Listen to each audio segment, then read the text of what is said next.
गुजरात में विधानसभा चुनाव से पहले प्रदेश की बीजेपी सरकार यूनिफॉर्म सिविल कोड का दांव चल सकती है। खबरों के मुताबिक गुजरात सरकार एक कमेटी गठित कर सकती है। ये कमेटी राज्य में कॉमन सिविल कोड लागू करने की संभावना तलाश करेगी।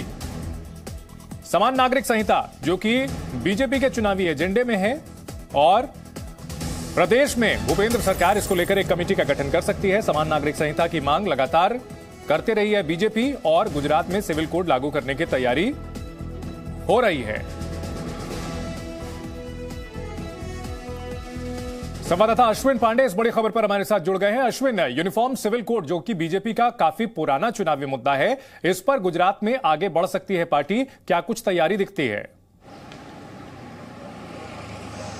जी देखिए, हमने देखा कि किस तरह से केंद्रीय स्तर पर लगातार कॉमन सिविल कोड को लेकर चर्चा होती रही है, और फिर उत्तराखंड में बकायदा एक कमेटी गठित की गई और उस कमेटी की रिपोर्ट जल्द ही। चूना लगाने वाली कंपनी के आईपीओ में निवेश करके पैसे के नुकसान से आप डर रहे हैं?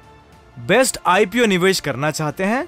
फ्रीडम ऐप को डाउनलोड करें, आईपीओ निवेश में एक्सपर्ट बने। सरकार को सामने आएगी और फिर कैसे उसे अमली जामा पहनाया जाएगा वो देखना होगा। और अब चुनाव की तारीखों के ऐलान के ठीक पहले बीजेपी ने जिस तरह से एक बड़ा दांव खेला है, और थोड़ी देर में कैबिनेट बैठक है और उस बैठक में एक प्रस्ताव लाया जाएगा जो हमारे सूत्र बताते हैं, और उस प्रस्ताव में साफ तौर पे यूनिफॉर्म सिविल कोड लागू करने के लिए उत्तराखंड का जो पैटर्न है वही इस्तेमाल किया जाएगा। रिटायर्ड अश्विन, आपको रोकना चाहेंगे अपने दर्शकों को, हम ये भी बता देते हैं कि आखिर यूनिफॉर्म सिविल कोड होता क्या है, आखिर इसमें क्या कुछ अलग होता है। भारत के हर नागरिक के लिए एक जैसा कानून होता है, समान नागरिक संहिता, यूनिफॉर्म सिविल कोड। धर्म और जाति के आधार पर किसी को भी राहत नहीं, कोई भी प्रेफरेंस नहीं मिलती है।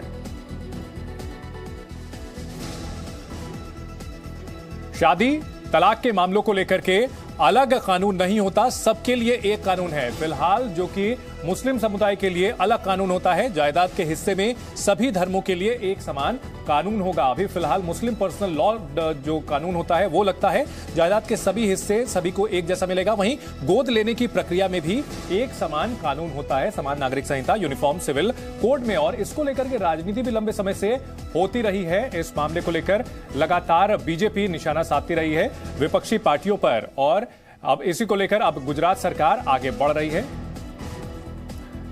हमारे सहयोगी अश्विन पांडे हमारे साथ बने हुए हैं। अश्विन, यह मुद्दा निश्चित तौर पर आने वाले दिनों में काफी सियासी घमासान तेज कर सकता है गुजरात में।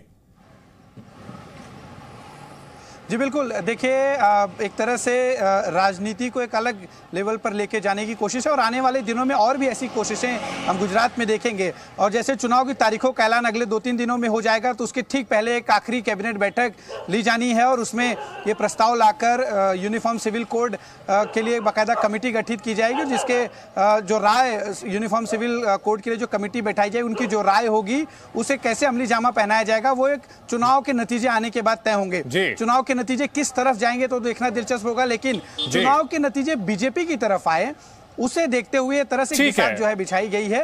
देखना होगा कि ये कितना कारगर साबित होता है। बहुत शुक्रिया अश्विन पांडे। बड़ी खबर, गुजरात में सीएम चेहरे के साथ चुनाव लड़ेगी आम आदमी पार्टी, जनता से पूछकर होगा सीएम कैंडिडेट का ऐलान। इस वक्त की बड़ी खबर, केजरीवाल ने जनता से सुझाव मांगा है। गुजरात के सीएम चेहरे के लिए मांगा जनता से सुझाव।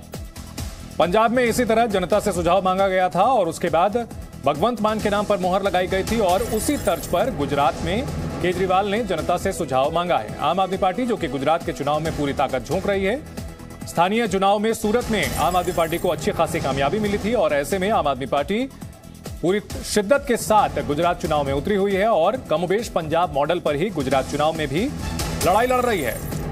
लगातार रोड शो किए जा रहे हैं, और साथ ही साथ सीएम पद के लिए उम्मीदवार का नाम भी जनता से ही मांगा है अरविंद केजरीवाल ने।